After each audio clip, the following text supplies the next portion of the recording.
Hora de conversar com o Rodrigo Orengo, direto de Brasília. Os ministros têm comparado a PEC, que limita o poder do STF, a decisões que foram tomadas na época da ditadura de Getúlio Vargas, no Estado Novo. Caramba, meteram a hipérbole mesmo. Foram para as cabeças, hein, Orengo? Quais são os detalhes? Bom dia.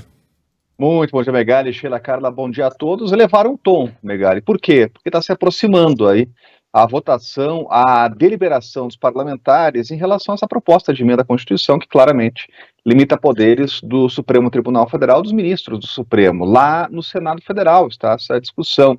A comparação feita pelo presidente do Supremo, Megali, Luiz Roberto Barroso, é que tem lá realmente bases, ou lembra a Constituição de 1937 da ditadura Vargas, quando estabelecia lá que o Congresso Nacional poderia revisar decisões do Supremo Tribunal Federal.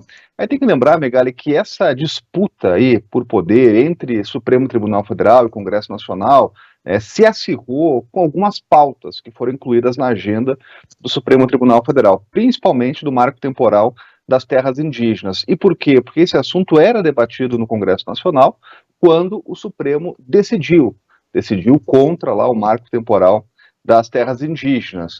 Semanas depois, dias depois, o Congresso Nacional aprovou uma lei que depois foi vetada pelo presidente, e é uma lei, um veto que deve ser ainda derrubado pelo Congresso Nacional já na semana que vem. Há apoio para isso, Então, estabelecendo mais uma vez um conflito aí de poderes entre o Supremo Tribunal Federal e também o Congresso Nacional. Vamos citar só mais duas pautas aí que entraram na agenda do Supremo e geraram muita reação lá do Congresso Nacional: descriminalização do porte de drogas e também ainda a questão do aborto, temas que entraram lá no Supremo Tribunal Federal. É bom lembrar que quando o novo presidente do Supremo Tribunal Federal, Luiz Roberto Barroso, assumiu a presidência no lugar de Rosa Weber, esses assuntos que mais espinhosos, que geram esse conflito entre Supremo e Congresso, eles foram colocados neste momento de lado ali na pauta do Supremo. De qualquer forma, tem essa reação do Congresso. Estamos na véspera da análise dessa proposta de emenda à Constituição que limita decisões monocráticas, aquelas decisões individuais dos ministros do Supremo Tribunal Federal, que dão sempre muito o que falar. Limita também pedido de vista. E na análise de ministros como o decano Gilmar Mendes, estabelece justamente isso, um poder de revisão do Congresso Nacional a partir de decisões do Supremo Tribunal Federal. Então, o que a gente está vendo agora são ministros, e a gente está falando do presidente, do decano, o ministro mais antigo do Supremo Tribunal Federal, elevando o tom para dar claros recados ao Legislativo. E mais do que isso, o ministro Gilmar Mendes chega a fazer uma análise que é a seguinte: se o Congresso Nacional aprovar essa emenda à Constituição, essa PEC, o Supremo depois poderia derrubar. Então, Megali, vamos ficar de olho nessa proposta específica aí, que é claro a reação do Senado Federal, que deve ser analisada nos próximos dias e está fazendo ministros do Supremo subirem o tom aqui em Brasília. Boa. Orengo, bom trabalho para você. Aliás, como é que tá o tempo aí em Brasília? Tá agradabilíssimo?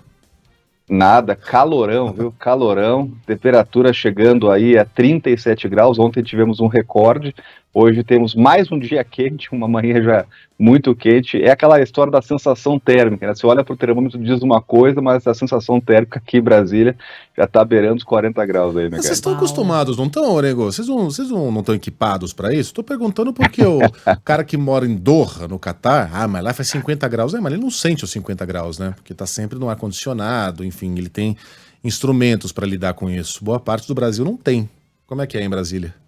Estamos acostumados pelo Nomútil, viu, Megali? Realmente está passando aqui dos limites da casca que o brasiliense tem, Mas o que chama atenção é essa época do ano, Então a gente não estava acostumado com um calor tão intenso nessa época do ano, e mais do que isso, baixíssimos níveis de umidade, o que torna a sensação ainda pior aqui em Brasília, Então, a gente já passou daquele período de seca conhecido do brasiliense, mas a temperatura realmente passou dos limites aí, e está muito difícil para o brasiliense. Eu já ouvi que São Paulo é a cidade em que você mais sofre com o clima no mundo, porque São Paulo tem calor, muitas vezes digno de Rio de Janeiro e Porto Alegre, só que nessas duas cidades há ar-condicionado. São Paulo tem muito frio, como Curitiba, mas Curitiba tem calefação. Porto Alegre também. E em São Paulo ninguém tem nada disso, com exceção da Carla Bigato. É dureza. Orengo, bom trabalho para você, até amanhã.